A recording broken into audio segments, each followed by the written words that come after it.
Start to feel more rather than less. So I'm gonna have to, I might even have Bethany lead Shavasana today. I've screwed up my schedule, and so I have to leave right at it, right at the at that class end.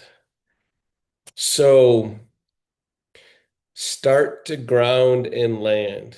What this does is save you too much of my blabbing, right? Um, so that quiet part, it's a lot of different names for the quiet part. There's a difference between getting your mind quiet and not thoughts to become mindful what's happening in your body. And there's a different way of quietude if you let what's coming from your body ooze up into the mind, right? So the idea that your brain is supposed to be neutral or passive, there are some ways to try to help that to happen. So it's not just being mindful of what's coming from your body. So there, obviously relax around the temples, but also allow and try to feel a distance between, you can start on the outside more, like between the skin on your forehead and your forehead bone, right? But God, words are really hard here. But like the letting there be a distance between your brain and your skull. So like that there's space in there, not in the center, but that the brain can kind of pull back. And it does help to have your eyes closed when you do that because you don't want input coming in. You want to have this feeling of withdraw away from the edges. And if it helps you, you could put your hand on your forehead like we did last week, make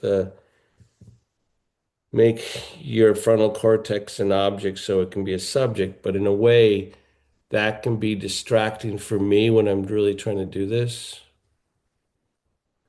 And when you try to quote withdraw your brain from the edges of your skull, do you feel like what I feel is that my mouth starts to get more hollow like a cave?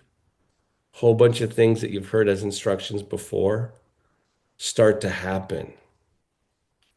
Your jaw does have to soften. So we're trying to get the brain to be passive. So you're hearing my voice, but you're not reaching for the sound. You're resisting all urges to speak. So the base of your tongue is soft. Everything is just coming towards you, including the sensations from your body.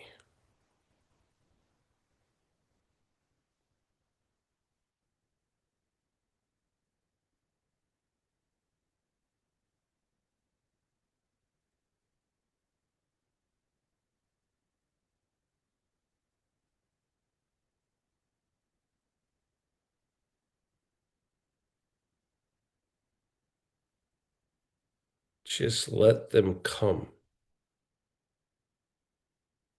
So your feet are touching the floor, the foot pedals, and all the things we always say.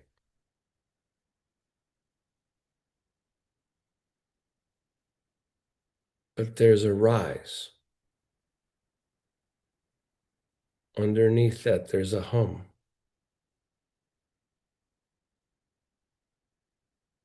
Your inhale picks it up.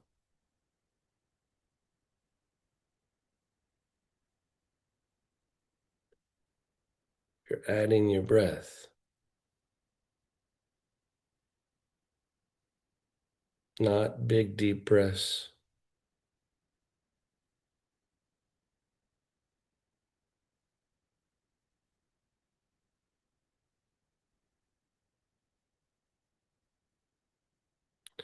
Because you've hopefully practiced a lot, can you activate action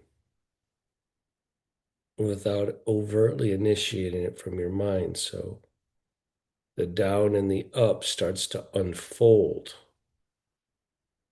the broadening, because you've done this so many times.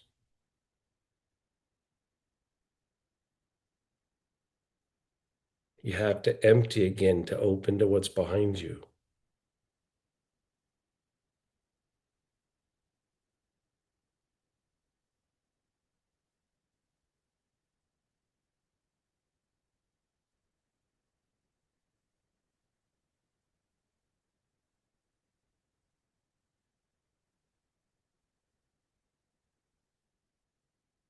We're going to start going more and more towards action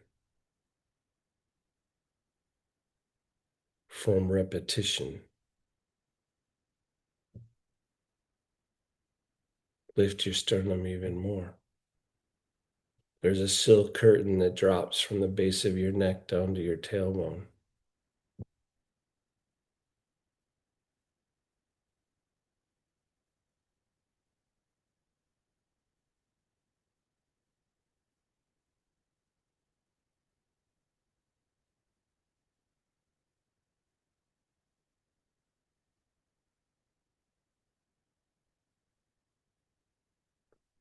Let go of your day. Prepare your mind to do yoga.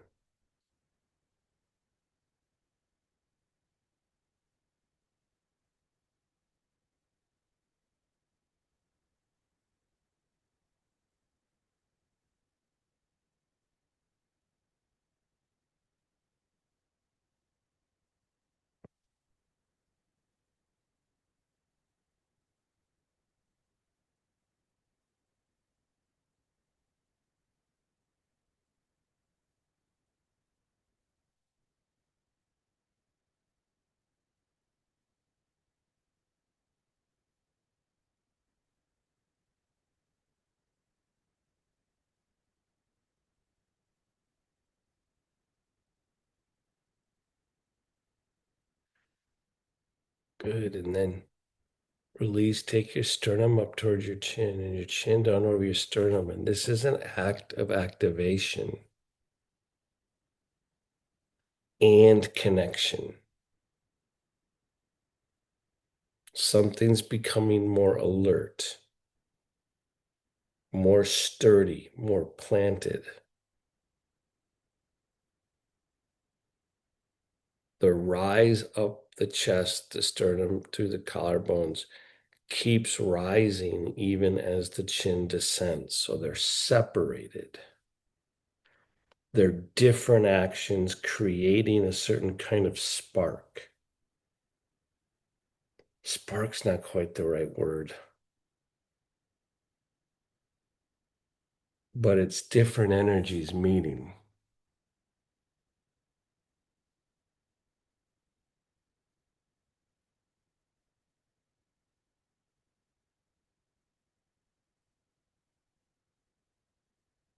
But you're fuller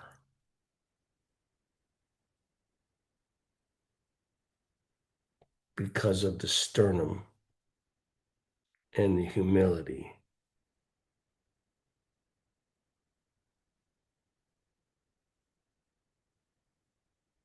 Raise your head up with closed eyes. Open your eyes. So we're in the zone of where things are, you know, I'm not even sure how, like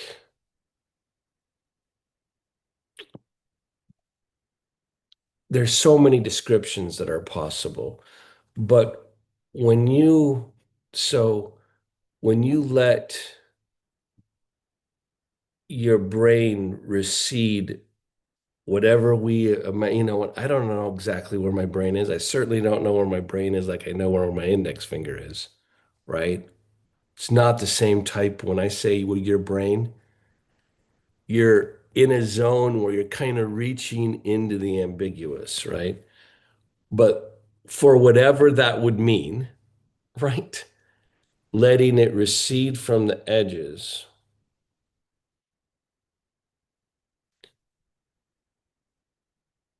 Usually we come at that from the other direction. So usually we talk when I say like, let your mouth be a cave, let your cheeks deflate. You've heard those instructions from me before, right? And if you feel your way into it, at least for me, they're kind of the same instruction. You don't realize that it's softening your brain, or I would say making it recede, but something's going like that. And it kind of makes me think like my cheeks are even getting hollow. Can anyone, am I going crazy? Can you tell what I'm talking about, kind of? As they go, yes, say yes or no. Am I out in a, yeah, isn't it weird that these instructions that you're getting from people that have been here before us are incredibly subtle and they're happening, but they're also possibilities, right? It's like, wait, I could do that. I can make sense of that instruction, not just by forcefully imagining it. Like, wait, they're kind of related. And so, like, for example, I remember hearing an instruction, and this is a weird one that I definitely it's weird. So William Prottinger said in a class when he was teaching centering, said, um, the brain, whatever that is, I don't think he meant physically, I meant could be mind, but he said brain. The brain recedes on inhalation. It gets smaller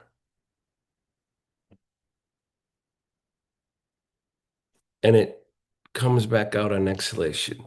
Can anyone in your to yourself, can anyone make sense about how that what that would be attempting to refer to?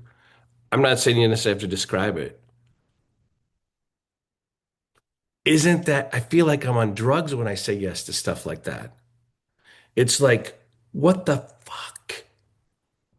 You kind of, so have you noticed, for example, and this is me like elaborate on a point with too many words.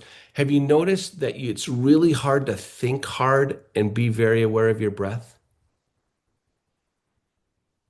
That thinking hard, like really trying to like, if you tried to do a long division problem inside your head or a multiplication problem inside your head, 27 times 14.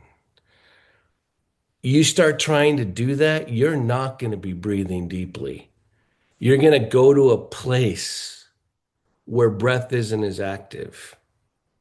If you start breathing, you're going to have a harder time staying focused on that type of operation.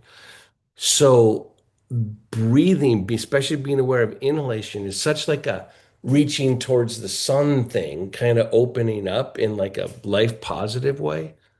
That when that happens, I can hear what's being said, that the brain recedes.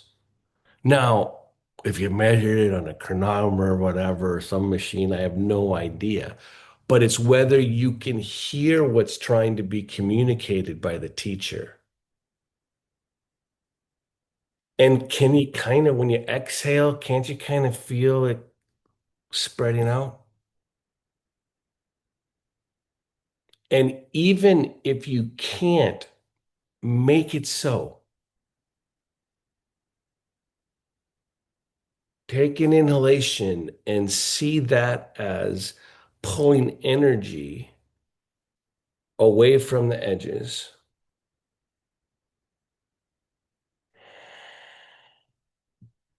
So in a and then coming on exhalation, having it spread. So it kind of makes sense, right? So in the yoga pose, in asana, when you're moving, usually lifting up through gravity, you're usually inhaling. You're usually exhaling, spreading on exhalation. So let's try that a little bit, right? So what I'm trying to introduce is that there's a thing that's happening in your brain simultaneously to what you were just doing when you're moving, right? So I'm gonna lean, I'm gonna lean forward. I'm gonna do it with my arm, I guess. I think how I want to do this. No, I'm gonna just do it. I'm gonna lean forward a little bit. I'm gonna inhale and come up. But as I'm doing that, I'm gonna like see why it might be that the quote brain is receding. And then exhale forward. So we're just introducing an extra layer of happening that is probably happening. And do I always think that I understand what Williams was saying there? No, but I try to work with it because something's being communicated down the lineage, right? Again, as I fill and become more lifelike and expand in my body, the energy of my brain recedes. When I start to go into action, it spreads out. So let that just be one of the components today. All right. So when you notice that this extra breath awareness, when you start to move around or awareness of what's happening inside your head, the other thing, you know, that I've told you before that is kind of weird, and these are things to play with. But when you try to breathe into the space between the bones of your skull and your face, it's a weird feeling. Just so you know, like if you do a couple, they're all different ways to recognize how your breath is happening. But notice when you're moving around like this, that kind of breath awareness, that kind of awareness of what's happening deep internally isn't as happening. That's why we wouldn't necessarily call this yoga, this moving around. We'd call it moving around, right? Making space. Like I'm making that space in my low back because I can tell you from sitting all the time, I don't think the space in my low back, because I'm compressed there a lot, I don't think it's helping my inhalation. I think I cover it up. So that's why I have you do it every time. Like get traction in there, right? So, and then try to feel that space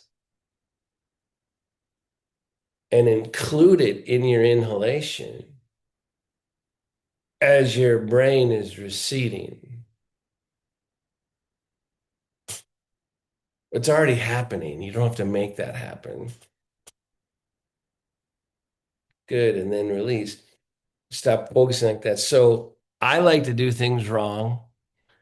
This is really not a good way but I have to convince my mind. So I'm going to kind of round my low back and compress it. I'm going to like lean into it, like, ugh, like you wouldn't really want to do any yoga pose. When you do that and take a breath, can you tell your breath is stuck more up here in the upper chest? Can you feel that? Hmm. Hmm. All right. And then I'm going to go back to moving around again to feel that space because my mind, and I mean my brain, my mind, not my brain, forgets the sensation of space all the time. It forgets to have it, forgets to have it be on the radar as I'm breathing. Right. So again, I've got that space again, and I'm not going to crash back down. I'm going to try to stay elongated in my low back, put my hands on my knees, keep an extended spine, and breathe, including the space and lightness from my low back.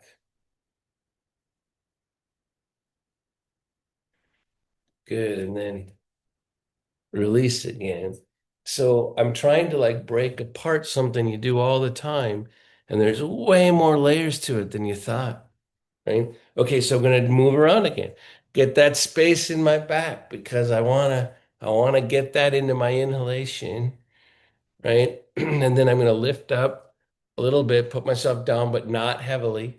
I'm gonna keep my chest lifted, keep the space as I come back into the space into it. I'm gonna lift my sternum. And doesn't it seem like a natural continuation to drop your chin, right? If you keep this space long and you're going inward, wouldn't you naturally drop your chin, but keep the spine long so that the current of that connection comes up through your inhalation? All these things are for a reason. They're trying to show us something about the energy of breathing. Good. And then raise your head back up. So it's some combination of getting really focused, but focused in a way that doesn't close down the sense of space. For the longest time when I was practicing this, I was trying so hard, I was closing down space. Right? Because we're overworking my diaphragm. I was doing a whole bunch of things. That could never have been a good idea, right? It didn't kill me, but I just like left something completely behind, right? So again, I'm going to find that space in my low back, in my back, right? I'm going to make my spine long. I'm going to watch how when I do that, at a certain point, if I'm going really into it, it makes sense to drop my chin. It makes sense for there to be that extra layer. If I just go up and go this way, right, the depth of my inhalation will change. Breathing deeply in a back bend is not a great idea, right? And so that just means you're not, there's nothing wrong with doing this. It just changes the container. So pranayama is rarely done with your chin tipped back because it doesn't focus, you don't receive the intensity of the breath the same, right? So again, you're coming forward, you're getting this, you're lifting up, you're dropping the chin,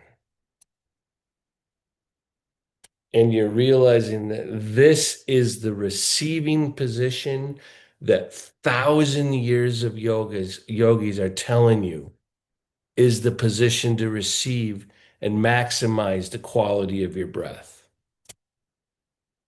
Except if I do it with too much strain.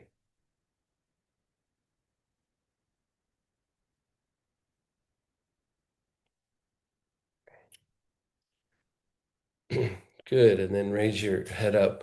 So again, I know this is being kind of a hard class, but I'm wanting to get something to you. There's an intensity here that is like, it's not your will, right? The thing about, so a lot of times when you're teaching a pranayama class, by the way, which this is not a pranayama class.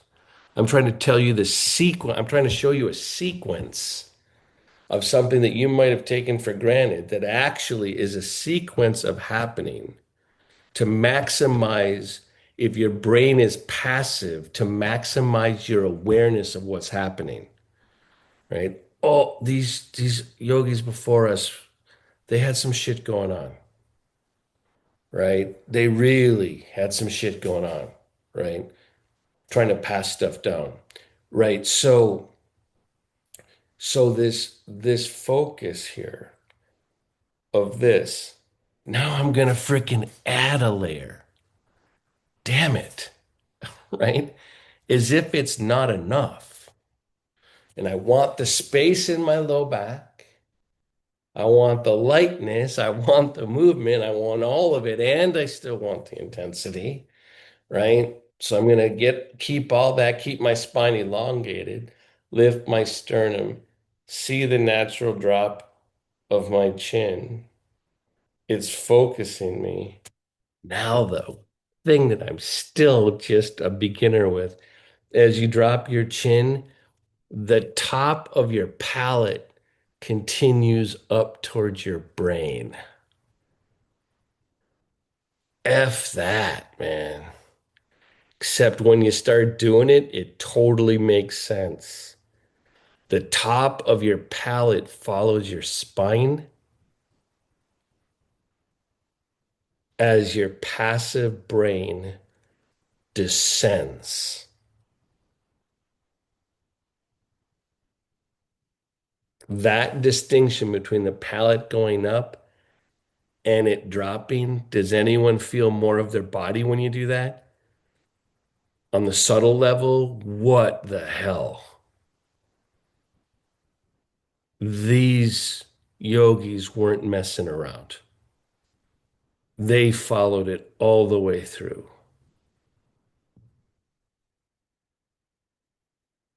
And they tried to pass it down. Layers upon layers upon layers. All right. So now because this is all Richard Freeman now, by the way, the palette. But he taught a class where he only told me about this class at lunch where he did that thing about the palette, but he taught the whole class about inversions, about the upper palate going up into the brain, but he did it upside down in the class, right? Like, what the hell? But then he was showing me at lunch. We're sitting there, we're on a terrace at the hotel where the Yoga Journal conference was in Florida. And he and his wife Mary start doing this thing where, and I've done this with you before, we're doing all this. We're talking about the bandhas, by the way. Okay. And and he goes, okay, so this goes up, but your eyeballs also go up towards the top of your head as you drop your chin. Okay, this is the last layer. Swear to God, right? So the lightness in your low back, the length in your chin, the length in your spine. It could be you drop the chin, you're feeding your inhalation. This goes up, but your eyes stay closed, but they raise up into the brain. It's hard to remember to breathe, isn't it? It is for me.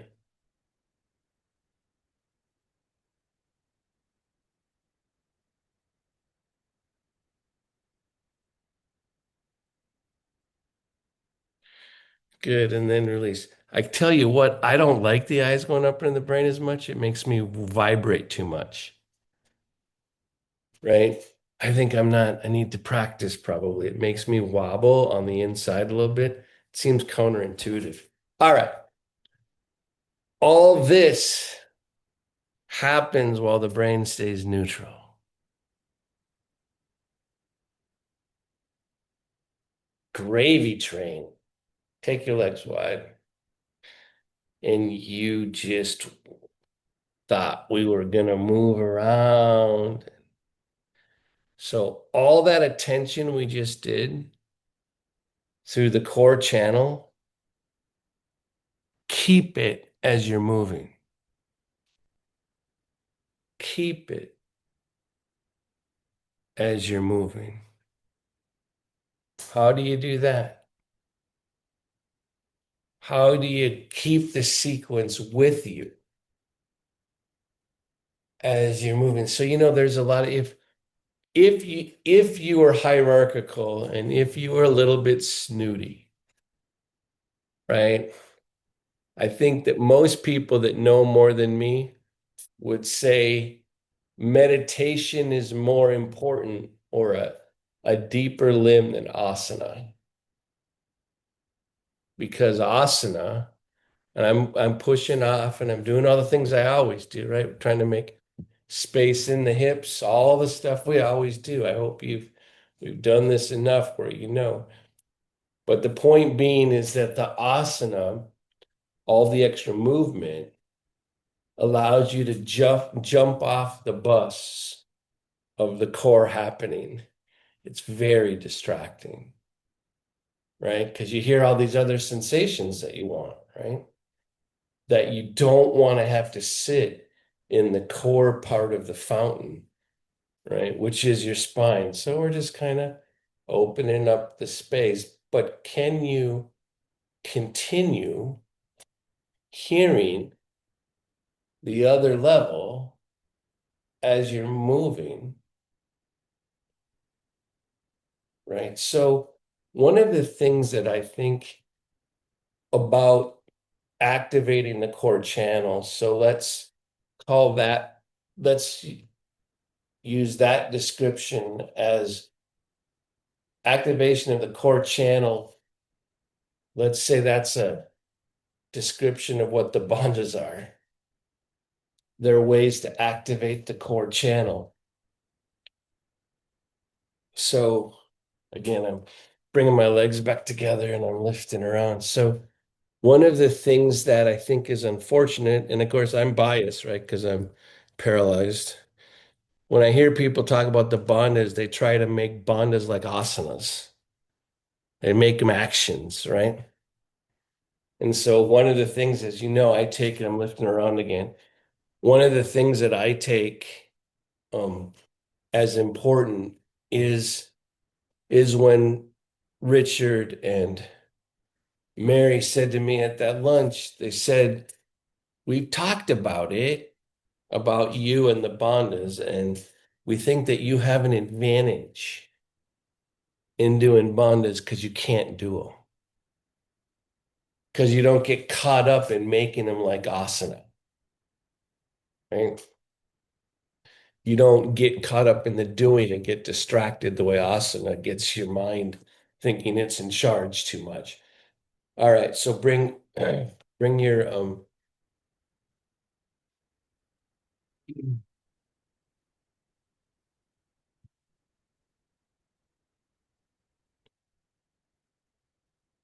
once you get your base changing, like you're making the current of the river narrow just a little bit. So the river banks are narrowing.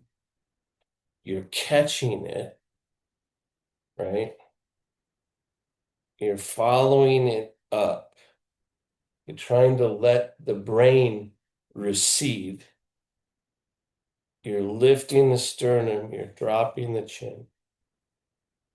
So I've already done it too hard. I'm overdoing my diaphragm. I can feel it right now.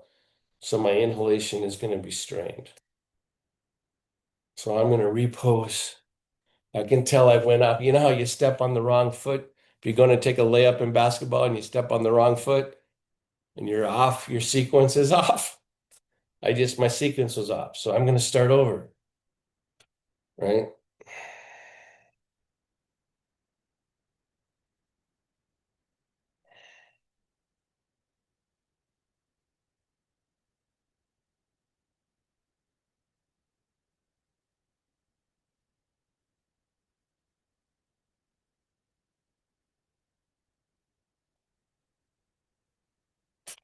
That was better. Does anyone else have the same sensation about this where where you use one side of your diaphragm more than the other? Or is that just because I have scoliosis? Chances are you do too.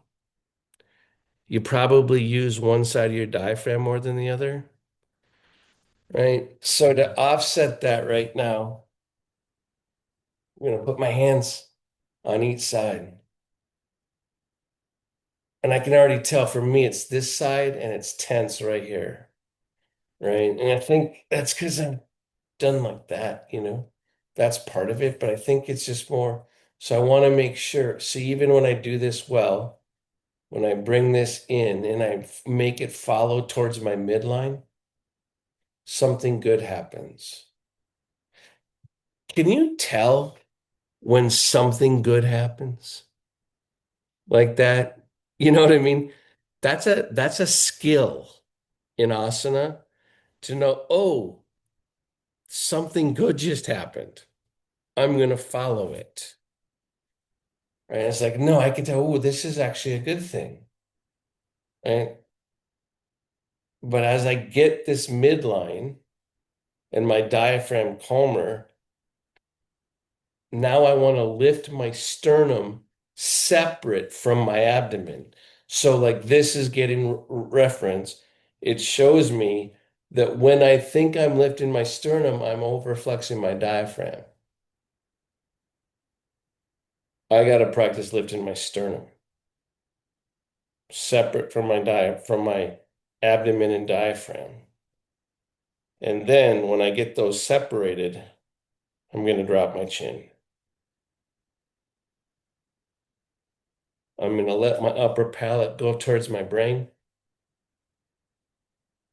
I'm going to do all of this as my chin is dropped. And I'm going to learn how to breathe right into the core river.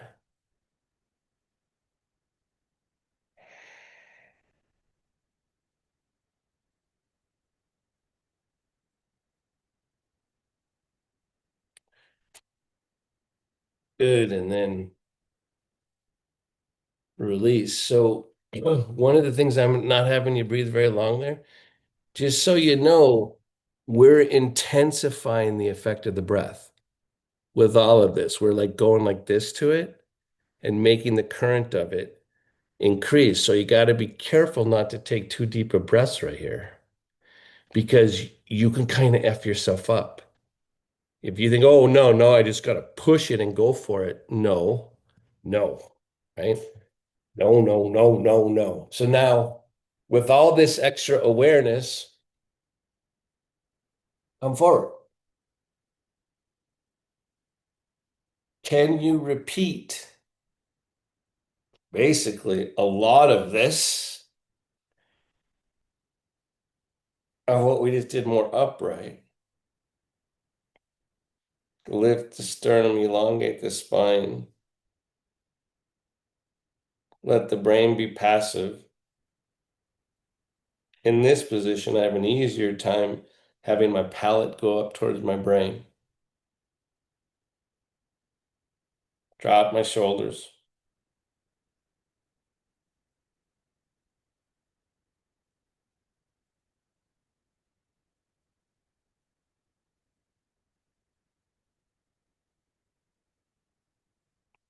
Take a few breaths. Release.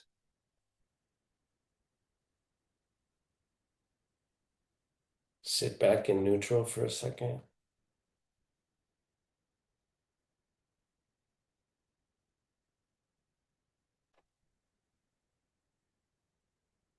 Come forward again.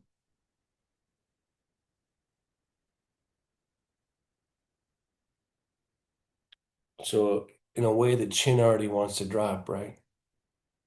So, you got to make sure that the sternum is lifting and the shoulder blades are descending, you're broadening. But you're trying to have your spine, palates going up.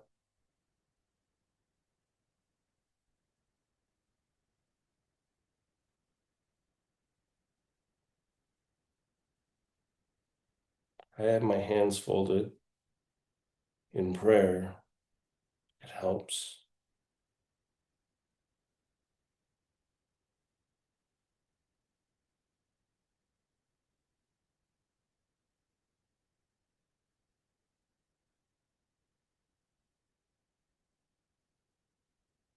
Good. And then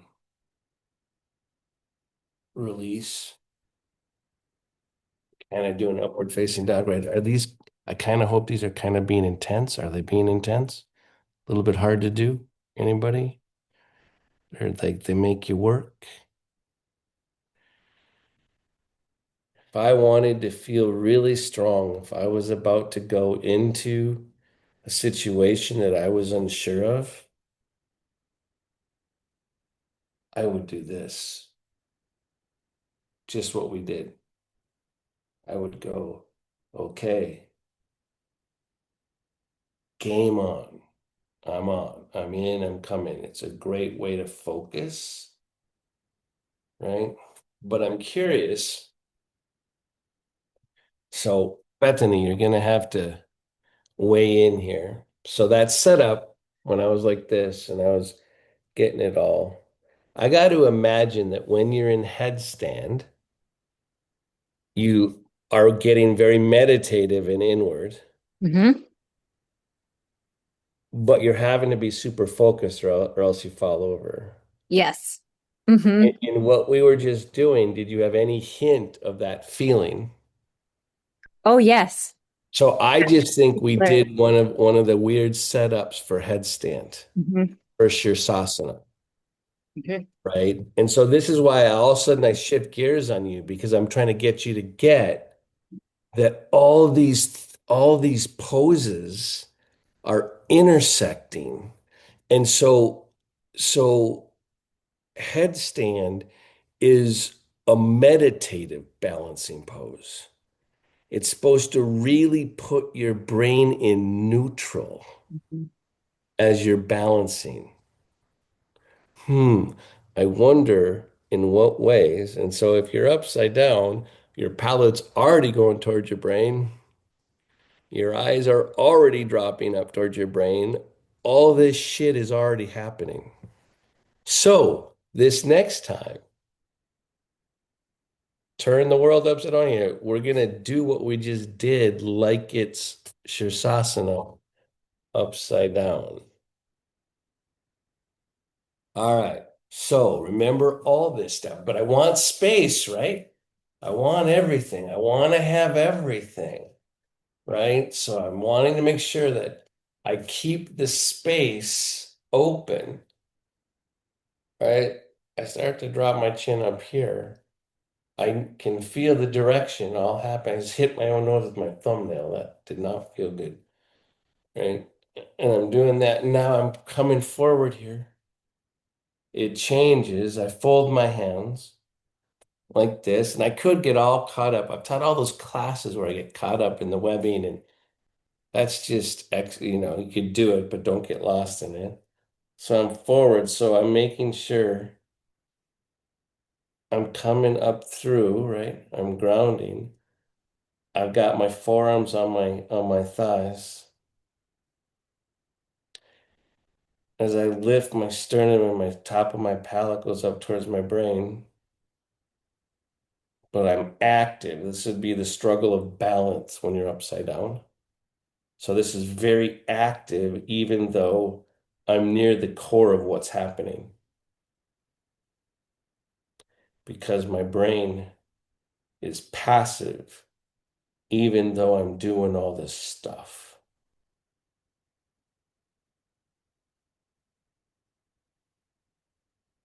I can kind of get right now why Richard did this, the palate towards the brain in Shirsasana.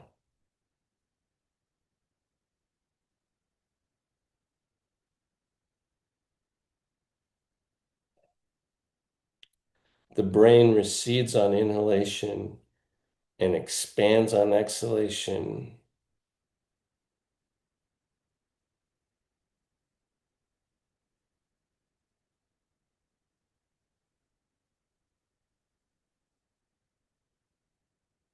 And then release. Open your eyes. So another thing that happens when you're, you know, remember, I've taught a lot of headstand, even though I don't go upside down. And so one of the things that happens, and Bethany, I think you can um, confirm this, is that you're in all this stuff and you take an inhalation and it's on the exhalation you extend skyward Oh, more, yeah. right? So you expand and then you extend Hmm. and relieve the gravity Hmm. on the exhalation in Shirsasana. right? And there's things you do to a for a traditional student that's upside down in order to get them to get the physical side of that. You actually have them spread their legs a little bit apart, inhale, and then exhale and extend through the core channel while they bring their legs together and make it physical. But all that is for the prana. It's not actually because you need to spread your legs, right? It gets you thinking I'm part of it. You get to have to bring their tailbone in. All these things are happening because you're trying to get the core channel to extend all the way through. All that is happening while the palate's going in the other direction. There's a whole bunch of stuff happening in this pose. We're going to do it again. All right. So I want it all. Like if you come in like you're gonna, if already I'm worried as a traditional student, if I'm already worried I'm gonna crush my neck and I'm got all this anticipation fatigue, I'm gonna actually compress everything. So I want to stay long. I'm doing all the stuff we just did. I, I'm getting it all ready because I'm gonna do it when I come forward here and change some gravity. Now I'm gonna come down. I'm going to keep my spine elongated. I'm going to spread between my shoulder blades, drop my shoulder blades down, lift slightly on my collarbones. Allow that the upper palate's going upward as my shoulders go down, but now I've got to push down through my sitting bones. Got to extend in both directions.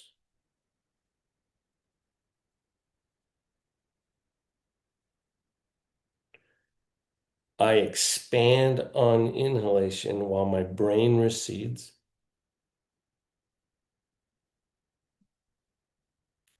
And I extend down through my sitting bones on exhalation.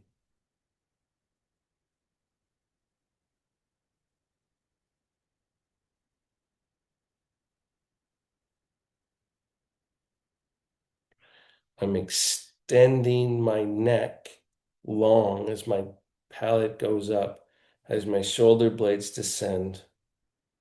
I use my breath to expand while my brain recedes, and I extend on exhalation.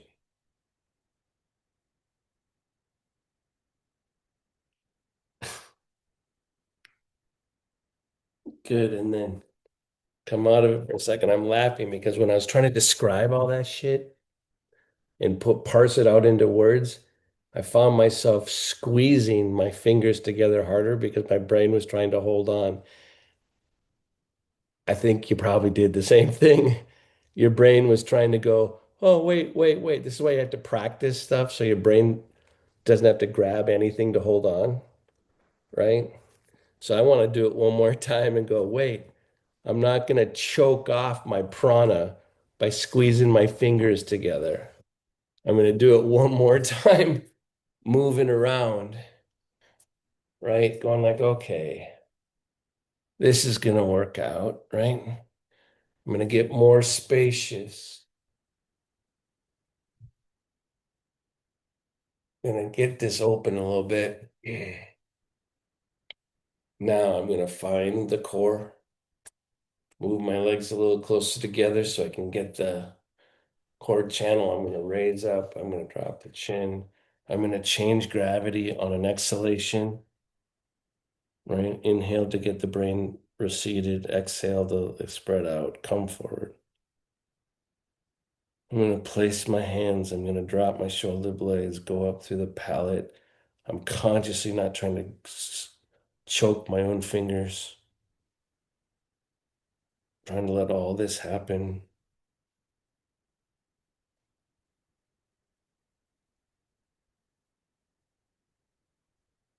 Then, while I'm not choking my fingers, I'm going to put the webbings together. I'm going to do all the stuff that I've taught before. Elongate my neck.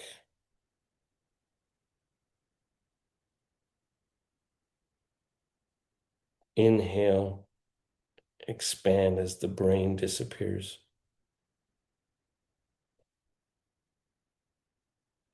Exhale and propel the energy through my legs.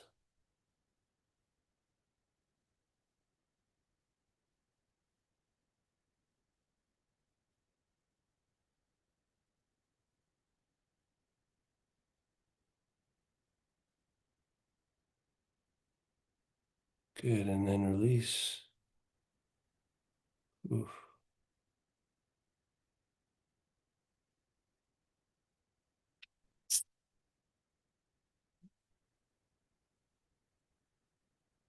I'm having to pause here just for a second because I don't know about you, but that was pretty intensely focused for me.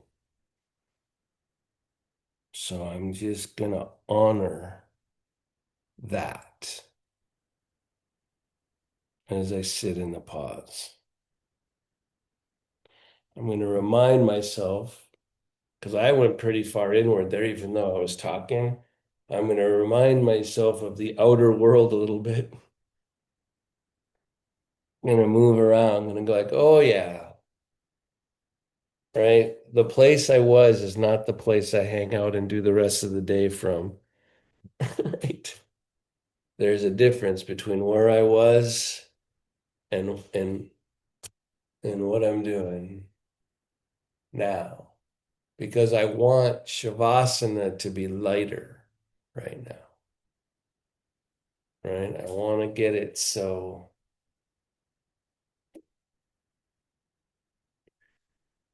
as I leave and Bethany takes over Shavasana, this is a completely unexpected class for me. I did not mean to go here. Seriously, good gravy. Okay, so I'm going to take off.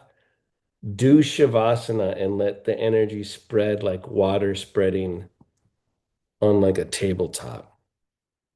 You gotta let it spread now. All right. Thanks, Bethany. Bye, Matthew. And it'll be back next week. I'm pretty sure. I don't know. Who knows? Talk to me later. Bye. Bye. All right, so we'll start moving towards Shavasana. So coming into your most comfortable seat that's possible now. If you can get some support on your spine by sitting back in your chair, if that works in your space.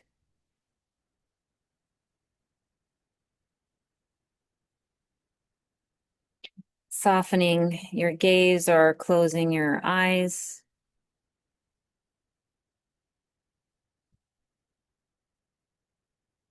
Letting the eyes rest back. The jaw and the inside of the mouth soften.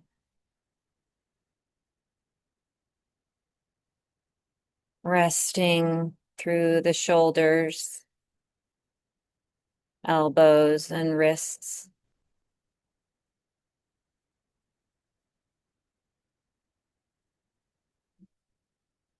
Softening into the support beneath you and behind you, the space around you.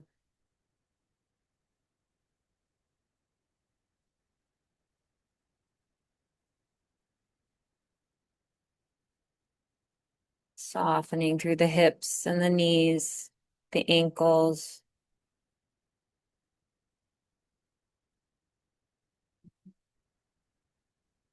And resting here.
Noticing your inhalation and exhalation.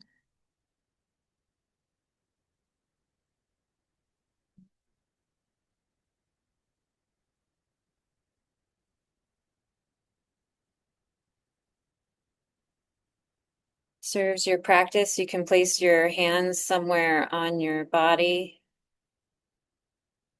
boundary.